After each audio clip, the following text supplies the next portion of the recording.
they will fine you $1,000. Like, I knew it was, but I knew a guy was living in there. That's all I have to say. I'm gonna leave it at that. Hey there, nice to see you here.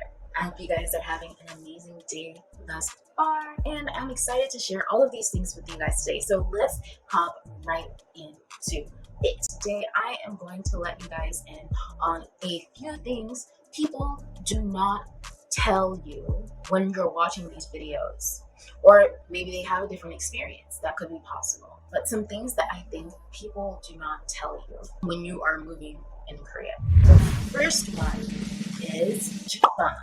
Okay, Jikbang or any of those other apps that you use to search for apartments. They are great tools, amazing tools for looking for new homes. But I have to say, when you're using Jikbang, that one, my first concern is when you're looking at the pictures, the rooms can be a little different than what you see. So it's something that you have to take in precaution. Always make sure you are paying attention to the size and not the picture. So the size of the room is usually within the little bit below the picture when you're looking. I'll insert a picture here of what the size should say. In Korea, they use pyong, and I can't really give a good estimate in pyong. So another concern with Jikbang that is not normally talked about. Many of the people on Jikbang, sorry, I don't want to say many. Some of the people on Jikbang are usually not realtors. For sometimes it's people who are doing this as like a side hustle. Some people use Jikbang as a side hustle, and you want to take precaution with that because they're not actual realtors. They're just people doing this as a side hustle. Realtors. So realtors will try to push you into places that are either a little bit above your budget or a lot above your budget, way over your budget. So yeah, sometimes they will push places on you that are over your budget, and they will use the line of houses are selling out quickly, you're not going to be able to get a place, like you need to be very quick, hurry up, Bali. They're going to try and make you get a place very quickly. Do not fall for that, okay? There's tons of places in Korea, okay? Do not fall for that. They will use that as a trick to get you into a place that sometimes you might not be comfortable with. And I've seen some YouTubers fall. I don't want to say fall for it, but like I've seen some YouTubers before who have, kind of fell victim to that. Do not fall victim to that when you are searching for your new home. Number 3, advocate for yourself. Okay, this is very important. It doesn't matter if you speak Korean or not, there's a translator. So advocate for yourself. If you see something in an apartment that you really like, but there's like this one thing, let the realtor know, or whoever you're with, maybe it's the landlord, like ask them if this can be replaced or if that can be fixed before you move in. And 9 times out of 10, they'll let you know if it's a possibility.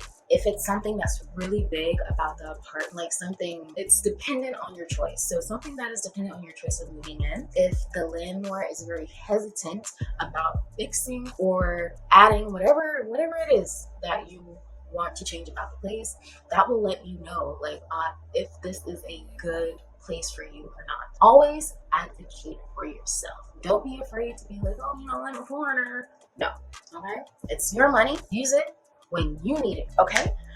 So yeah, advocate for yourself. Okay, so number 4, I have not heard this one time from any other YouTuber. That is registering your home. Okay, you must register your home, especially as a foreigner. You have to register your home. The reason why this is so important is because some places that you're looking into might not be available for you. So I know a piece towers, look here girl, a piece like a piece towers are usually like very popular. I see them so much on YouTube, but the gag with that is you cannot live in a good amount of a piece towers because they are mainly for working. And if you are in a pista that is mainly for working, you cannot register that because it's illegal to live somewhere that is mainly for business. Some pistas, a good portion of them, are not meant for living. They're meant for businesses, okay? But like the little secret is that a lot of people still live in these pistas, even though they're really meant for business, okay? Many Koreans. But if you are a foreigner, this is something you have to be careful about, because you cannot live in a residence. You can't live somewhere that is not meant for residence, because you have to register your residence. If you register somewhere that is for business, that is illegal, especially depending on the type of visa you have. This can depend on the type of visa you have. Most likely, people who are watching this, you are probably going to be like a teacher or student, and this is something you want to be careful about, because you can't be registered for like a business, that's not in your visa, okay? So you want to be very, very careful about that. If you're a teacher, usually the school will register your home for you.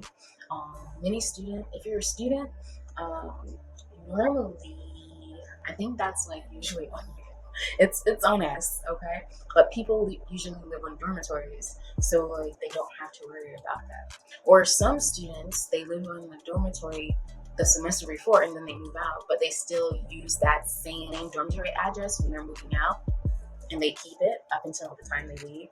But I have to tell you guys a little cool tip, a little honey tip, okay? If you do not let immigration know that you have moved within 2 weeks, they will fine you $1,000. You want to make sure that you notify immigration of you moving. So, okay, number 5. I don't think I've heard of this one either. If you're planning to move into like an apartment or a one room or an pista, you can only start looking 2 months in advance. You cannot look 3, 4, 5. No, you can only start looking 2 months in advance. And the reason for this that my realtor explained to me is that houses do not go on the market until 2 months before. You cannot look at any houses. So this can be a little tricky if you're planning on moving like in a few months. Maybe you're the type of person like me, you want to make sure everything is in order before. So like 2 months can be very tight. And even in America, like people usually look for homes like a year in advance. So something for you guys to keep in your mind. Okay, number 6, I've been watching YouTube videos, like just like you guys. I've been watching them religiously, trying to prepare for this. And just to let you guys know, when you are touring these places, most of the time, probably 80% of the time, people are still going to be there. Okay, people are still going to be there, and it kind of makes it difficult to see all of your things like inside. Like it makes it very difficult to imagine how your things would look inside. So yeah, like you will see like people still live there, and like I will never get out of my mind like the very first place I saw that I knew a guy was living in there. That's all. Most of the time, a good portion of the time, there is going to be people living in the place that you're looking at already. Okay, number 7, number chill. Wait. Number chill. So number chill. Moving is expensive. Moving is expensive. So if you are moving if you're moving inner city, probably won't be as expensive because you're in the same city. But if you are moving and you're moving from one city to another, so I'm going to use myself as an example. I moved from a very small, beautiful, gorgeous city named Gwangju, Princess, which is very countryside. And I moved from Gwangju to about 2 hours away. When I was looking for moving companies, my quote was $350, $400, $300. No, I will not spend that much money. That is too expensive. And even when I called the companies, like, like give me a quote, same thing, $350. And like a part of me was thinking like, is this because I'm a foreigner? But like even when I did it with like anonymously,